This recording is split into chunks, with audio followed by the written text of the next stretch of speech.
मित्रों नमस्कार। YouTube channel अपना वीडियो पार्क पर आपका स्वागत है।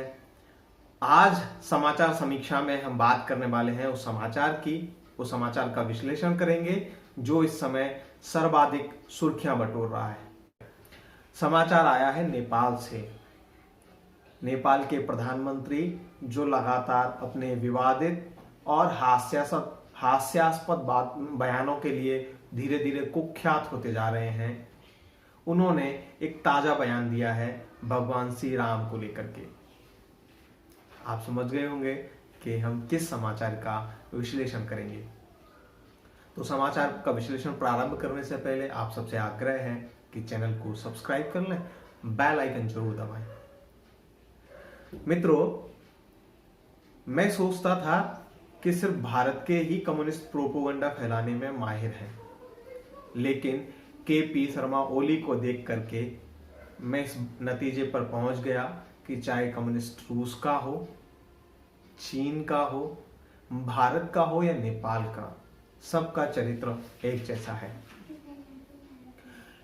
प्रभु श्री राम के बारे में तो दुष्प्रचार और अप्रामाणिक बातें जितनी कम्युनिस्टों ने की हैं उतनी किसी और ने नहीं की।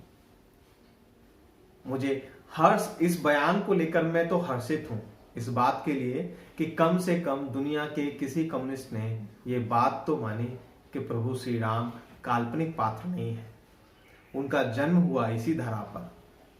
अन्यथा अभी तक तो भारत के कम्युनिस्ट इसी बात को सिद्ध करते रहे कि राम एक काल्पनिक पात्र थे। इस संदर्भ में श्री राम जन्मभूमि को लेकर के देश भर में चले आंदोलन को हमको देखना चाहिए।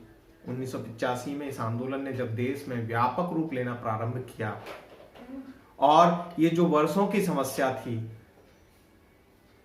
अयोध्या में जन्मभूमि पर मंदिर की मांग को लेकर हिंदुओं की लड़ाई लंबे समय से चली आ रही थी, वो समाधान की ओर जा रही थी। हिंदू मुसलमान मिलकर के समाधान निकालने वाले थे। उस समय भारत के कम्युनिस्टों ने ऐसे ही दुष्प्रचार किया, ऐसे ही मंदिर निर्माण में बाधा डालने का प्रयत्न किया। नई नई कहानियां वो खोज कर लेकर के आते, नए नए कुतर्क और नए नए प्रमाण गढ़ते, लेकिन उनकी एक न चली।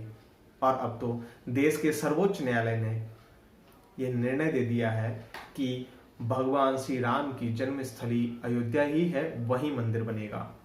और सरकार ने भव्य मंदिर के निर्माण की प्रक्रिया भी तेज कर दी है। ऐसे समय में एक कम्युनिस्ट प्रधानमंत्री के.पी. शर्मा ओली का बयान चौंकाता है। दरअसल पिछले कुछ समय में उनके जिस तरह से बयान आए हैं वे सब चौंकाते हैं। वैसे अस्वाभाविक कुछ भी नहीं है। जिस तरह से नेपाल के प्रधानमंत्री चीन की गोदी में बैठे हैं, उसके बाद से ये सब स्वाभाविक ही है। दरअसल वो सारे के सारे बयान जो इस समय वो भारत के विरोध में दे रहे हैं, भारत नेपाल के संबंधों में खटास पैदा करने के लिए दे रहे हैं, वे सब चीन द्वारा प्रायोजित हैं। चीन द्वारा उनको निर्देश दिया जा रहा है कि लगातार भारत विरोधी बयानबाजी हो। उसी सिलसिले में इस बयान को भी देखा जाना चाहिए। खैर, मैं तो चाहता हूं कि के.पी. ओली इस बात को सिद्ध कर दें कि प्रभु श्री राम नेपाल के थे, और वो इसके लिए जितनी जल्दी हो सके भारत से पहले नेपाल में प्रभु श्री राम का भव्य मंदिर बना दे, उसी गांव में जिसे वो अयोध्या बता रहे हैं। ओली के इस बयान पर नेपाल के पूर्व प्रधानमंत्री राम भट्टराई ने ट्वीट किया है और उन्होंने बड़ा प्यारा तंज कसा है ओली के ऊपर। उन्होंने कहा है कि आदि कवि ओली द्वारा रचित कलयुग की नई रामायण सुनिए, सीधे बैकुंठ धाम की यात्रा करिए। उन्होंने नेपाली में ये ट्वीट किया है, जिसका मैं हिंदी अनुवाद आपको बता रहा हूं। नेपाल के एक वरिष्ठ पत्रकार हैं अमित ढकाल, उन्होंने भी तंज कसते हुए ट्वीट किया है। क्या ट्वीट है?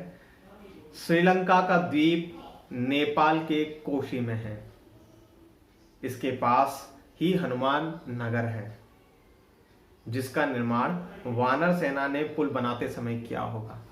नेपाल के पूर्व उप प्रधानमंत्री कमल थापा का ट्वीट बहुत महत्वपूर्ण है।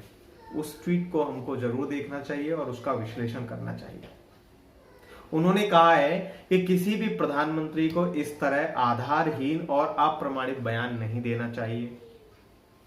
ऐसा लग रहा है कि ओली भारत और नेपाल के संबंध खराब करना चाहते हैं, जबकि उन्हें तनाव को खत्म करने का काम करना चाहिए। ओली तनाव कैसे खत्म करेंगे कमल थापा जी? वे तो चीन के इशारे पर लगातार भारत और नेपाल के संबंधों में खटास पैदा करने वाले बयान दे रहे हैं, और उनका ये बयान भी उसी सिलसिले में है। तो मित्रों, कुल मिलाकर के नेपाल हो भारत हो, दोनों जगह केपी ओली के इस बयान का बहुत विरोध हो रहा है, बल्कि उनके बयान के आधार पर उनका मजाक बनाया जा रहा है। निरर्थक और तथ्यहीन बात करेंगे तो यही होगा। अब जबकि भारत के सर्वोच्च न्यायालय में लंबी लड़ाई के बाद, लंबी जिरह के बाद, बहस के बाद, प्रमाणों के आधार पर, तथ्यों के आधार पर यह सिद्ध किया जा चुका है कि प्रभु श्री राम का जन्म स्थान अयोध्या है, और अयोध्या में वही स्थान जहां मीर बांकी ने उनका मंदिर ध्वस्त करके एक विवादित मस्जिद का ढांचा खड़ा कर दिया था। उसके बाद इस तरह के बयान कोई निरा मूर्ख ही दे सकता है, जिसको अपनी बेइज्जती करानी हो या अपना उपहास उड़वाना हो। केपी ओली यह भूल रहे हैं कि भारत और नेपाल सांस्कृतिक रूप से एक ही हैं। सांस्कृतिक तौर पर उनकी जड़ें एक ही जगह हैं। इसलिए केपी ओली चाहे या कोई और चाहे, भारत के संबंधों में खटास पैदा नहीं की जा सकती। तो आज समाचार समीक्षा के इस अंक में इतना ही। फिर किसी और समाचार पर बात करेंगे। तब तक के लिए आपसे विदा चाहते हैं। जय हिंद, जय भारत।